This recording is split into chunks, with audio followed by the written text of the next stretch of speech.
Hi, in this video I want to just give a few tips that help contribute towards the healing process. So the first one is about getting enough sleep. I know sleep can be quite an issue in anxiety because we're not always going to get enough sleep, but there are ways which we can kind of increase our chances of getting sleep. And from my experience, it was really about cutting down, limiting my screen time in the evenings. I've always been known to look at screens throughout the evenings, probably for most of the evenings actually. I used to just like scroll through Facebook or um, just things like that really. That didn't really help, so avoiding looking at screens in the evening. Aim for about 8 hours of sleep. Again, I know you're not always gonna get the right amount of sleep, but you can set yourself up to have the correct environment for sleep. Since things like limiting our use of screen time. What helped me was drinking chamomile tea. I've mentioned that before, but it helped a lot actually. Maybe doing something like Tai Chi before you go to bed. Tai Chi is like a moving meditation and gets you into this like relaxed, tingly state. They call it like the energy flow of the body, chi. So you can promote wellness by practicing Tai Chi. I recommend you do that. You can go on YouTube and find, again, to do with screens, but you could go on YouTube and type in Tai Chi moves, or maybe buy a book on Tai Chi. I mean, it's easier to watch something, isn't it, on online, or get a DVD to watch on your TV. But yeah, Tai Chi is helpful.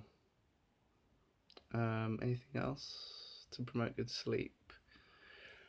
Something else that helped was to write down the things that I achieved that day. Doesn't matter how small the things are, just write down what you did. For example, I managed to go to the gym today. I managed to hand in my work on time. Just things like that. And it just makes you feel good about yourself, what you've done that day. Another thing I recommend doing is planning your day the night before, because it helps your mind rest, and stops you from having to like worry about what you're gonna do the next day. So I do recommend just roughly planning out your day, so you know what's good, you know what to expect the next day. That's very helpful. Another one is exercise. Exercise is obviously very important, as we all know. Doesn't matter what form of exercise you do. I think it's all about consistency, doing it on a regular basis. And for me, it was just walking, really. Walking, occasionally going for a jog. It all depends on your fitness levels, really. If you can manage going for a jog, then I highly recommend it. But walking is perfectly fine as well. It still promotes good health. And in terms of it just make you feel better. When you've got anxiety, if you just go for walks, getting out of the house, and preferably if you can walk in nature. If not, it's not the end of the world, but being in nature, you're around oxygen rich trees, it's good, clears the mind.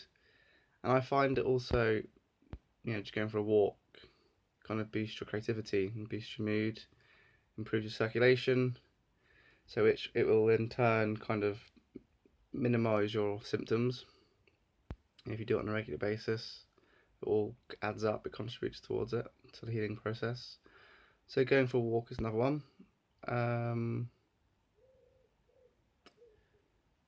Cut out alcohol and caffeine if you can. If you feel that you don't want to give them up completely, then at least minimize your intake of these things. You know what they do, they overstimulate the nervous system, so they will contribute to some more symptoms and you feeling more sort of on edge and shaky. So these things, you might not feel much different obviously straight away, but give it some time, and then you will start to notice changes in your anxiety levels. You will start to feel better. So yeah, cutting out alcohol and caffeine if you can. Another one obviously is diet. Um, Eating as healthy as you possibly can. So like salads, fruits, lean proteins, um, what else? Pulses, all the good stuff. Um, Junk food, just keep things sensible every now and then. It's nice to treat yourself. I do that all the time. Well, I don't do it all the time. I do it every now and then. Have a nice little takeaway or something. Yeah, to be smart about things. I don't have them too much because it makes me feel a little bit under the weather if I have junk food. If I have too much, I just kind of maybe once every 3 weeks have like a little takeaway or something. Just like in that of that nature. Anything else to say about feeling better? Any other tips I can throw in for today? Oh yeah, another one I recommend is keeping toxic people at arm's length. What does that mean? Obviously, if you're English, you'll probably know what arm's length means. I'm not sure if it's like an American term as well, but I'm not sure on that anyway. So, arm's length means keeping people at distance. Yeah, keeping people at distance. Don't feed your mind. Sorry, it doesn't make sense. Don't spend too much time with toxic people. If you can, it's best to avoid them completely. But if not, then make sure you distance yourself from them as much as you can do. I think the people who we spend our time around does kind of, has an impact on our mental health. So choose to spend your time with people who, lift your spirits, lift your mood.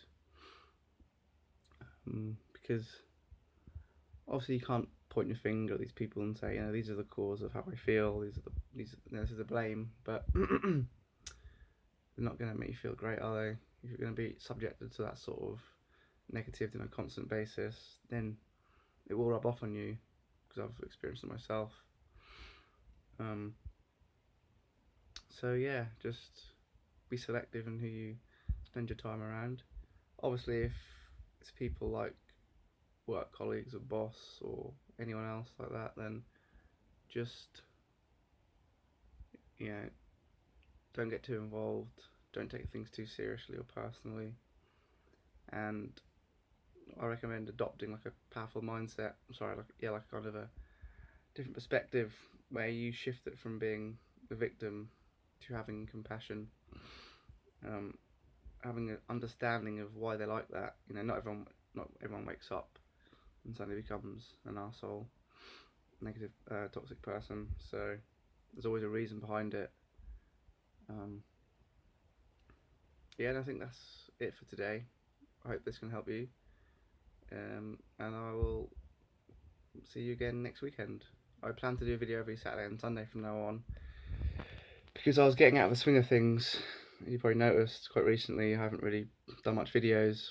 I have been focused on still writing and editing my book and whatnot, but I want to get back into making videos consistently again, because I know some people like it. I just go on the screen and talk. I might mumble on and mutter quite a bit, but I try my best to get my words out. Okay then, until next time, bye.